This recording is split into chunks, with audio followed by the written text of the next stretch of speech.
If you're over 50 and your blood pressure reading still sits above 140/90, there's a decent chance your doctor has already mentioned medication. But here's what most physicians don't have time to walk you through. 5 common foods, available in any grocery store, that have been shown in peer-reviewed studies to lower systolic blood pressure by an average of 7 to 15 points, without a single prescription. In the next 9 minutes, I'll give you the exact foods, the doses that actually worked in clinical trials, and how to fold them into meals you're probably already eating. Before we start, 2 things you should know. First, I'm not a doctor, and nothing in this video replaces advice from your physician. If you're on blood pressure medication already, do not stop taking it without consulting your doctor. What I'm sharing is food science, specifically the research behind nitrates, nitrites, polyphenol, and fiber types that have measurable effects on arterial stiffness and blood vessel dilation in adults aged 50 to 75. Second, every food on this list was chosen because it appeared in a randomized controlled trial published in the last 10 years. I've linked those studies in the description below. You can read them yourself. So here's the contract. By the end of this video, you'll know which 5 foods to prioritize, how much to eat based on actual study dosages, and a simple weekly meal plan that puts 3 of them on your plate before 10 a.m. Let's go. Number 1, beetroot. And I know, not everyone's favorite vegetable, but the reason it works is dietary nitrate. When you eat beetroot, bacteria in your mouth convert that nitrate into nitric oxide, which relaxes and widens your blood vessels. That lowers the pressure your heart needs to push blood through your arteries. The key study here came out of the Journal of Nutrition in 2016. Researchers gave adults with high blood pressure 250 milliliters of beetroot juice daily. That's roughly 1 cup for 4 weeks. The result?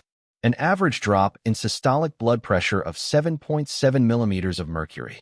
That might not sound dramatic, but that's comparable to what some people see from cutting back sodium alone. Practical tip: you don't need to drink straight beetroot juice every morning. Roast beets and slice them into salads, or blend a small beet into a smoothie with berries and ginger.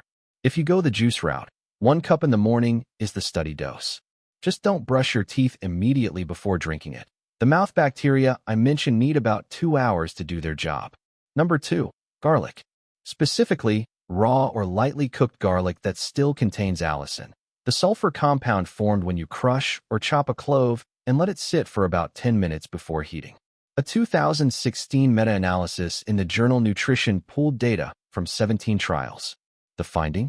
Garlic powder and aged garlic extract reduced systolic blood pressure by an average of 8.4 mmHg in people who started with elevated readings. The effect was stronger in people over 50 than in younger adults, which is why it made this list.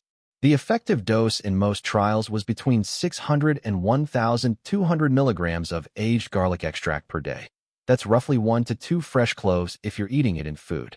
Crush your clove. Let it rest 10 minutes so the allicin develops, then add it to olive oil for sautéing vegetables. Mix it into salad dressings, or spread it thinly on whole grain toast with avocado. One caution: if you're already on blood thinners, talk to your doctor before increasing garlic significantly. It has mild anticoagulant effects. Number 3, leafy greens, spinach, Swiss chard, arugula, kale. They're loaded with potassium, which helps your kidneys flush excess sodium through urine. That sodium reduction is one of the fastest routes to lower blood pressure, especially if you've been eating processed or restaurant foods regularly. A 2022 study in the American Journal of Clinical Nutrition tracked adults aged 60 and older who increased potassium-rich vegetables to roughly 3 cups per day. After 8 weeks, the average systolic drop was 11 mmHg, and that was without any other dietary changes. 11 mmHg is the difference between stage 2 hypertension and elevated blood pressure. It's clinically meaningful. Here's the simplest way to hit that dose. 2 big handfuls of raw spinach in a morning smoothie equals about 1.5 cups. Add a cup of cooked Swiss chard or kale with dinner, and you're at the study threshold without counting anything. So far, we've covered 3 foods that work through 3 different mechanisms. Beetroot opens blood vessels through nitric oxide. Garlic reduces arterial stiffness through allicin, and leafy greens flush sodium through potassium. That's a multi-pronged attack, and we're only halfway through. In the next 4 minutes, I'm covering the 2 foods that had the largest blood pressure drops in the research I reviewed, plus the exact weekly schedule that puts all 5 on your plate without meal prep stress. Number 4. Berries. Blueberries and strawberries specifically. These are rich in compounds called anthocyanins, which are a type of flavonoid. Research published in the American Journal of Clinical Nutrition in 2019 found that adults who ate about 1 cup of blueberries daily saw an average systolic reduction of 5.6 mmHg over 8 weeks. That might seem modest, but here's why berries matter even more. They also improve endothelial function, the health of the inner lining of your blood vessels. Better endothelial function means your arteries stay flexible, which matters enormously as you age. The practical dose is about 1 cup of mixed berries per day, fresh or frozen, both work. Frozen is often more affordable and nutritionally equivalent. Add them to oatmeal, blend them into smoothies, or eat them plain after lunch as a dessert replacement. Number 5. Oats, specifically oat bran or steel-cut oats, not the instant packets loaded with added sugar. Oats contain a soluble fiber called beta-glucan, and this is where it gets interesting for blood pressure. A 2021 meta-analysis in the Journal of the American Heart Association found that oat consumption lowered systolic blood pressure by an average of 6.5 mmHg, and the effect was strongest in adults over 55 with a starting pressure above 140/90. The effective dose in the pooled data was roughly 3 grams of beta-glucan per day. You hit that with about 1 cup of cooked steel-cut oats or oat bran cereal. Top it with the berries we just covered, and you've combined food 4 and food 5 into a single breakfast that takes under 10 minutes to make. One practical note: if you buy rolled oats, check the label. You want at least 3 grams of dietary fiber per serving, and the ingredient list should say nothing but oats. Avoid the flavored packets. The added sugar works against everything else you're trying to do. Let me show you how simple this actually is. You don't need to eat all 5 foods every single day. You need consistent exposure over the week. Monday, Wednesday, and Friday mornings. Oatmeal topped with berries and a spoonful of ground flax if you have it. That's oats and berries handled in one bowl. Tuesday and Thursday mornings. Beetroot smoothie, small raw beet, frozen berries, ginger, water, or almond milk. That's beetroot and berries again. Every lunch.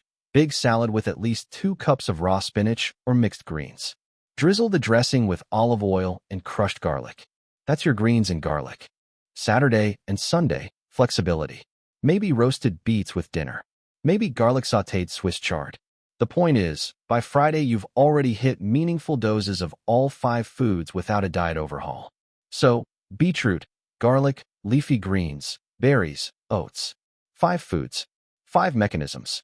An average combined potential drop of 7 to 15 mmHg systolic, depending on your starting point, consistency, and what else you're doing for your health.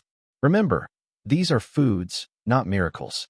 The studies ran 4 to 12 weeks. Give your body time.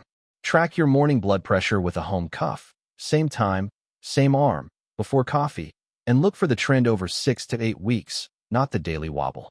If this video helped, the next one in this series covers the mineral that most people over 50 don't get enough of, and it's not sodium. It's magnesium. Specifically, the right form of magnesium that actually reaches your blood vessels instead of just passing through. That video is linked right here. Also, I've put together a free 1-page weekly meal planner based on the 5 foods we covered today. It includes a grocery list and the study dosages we discussed. Link is in the description. Grab it, print it, and let me know which food you started with first. I'll read every comment.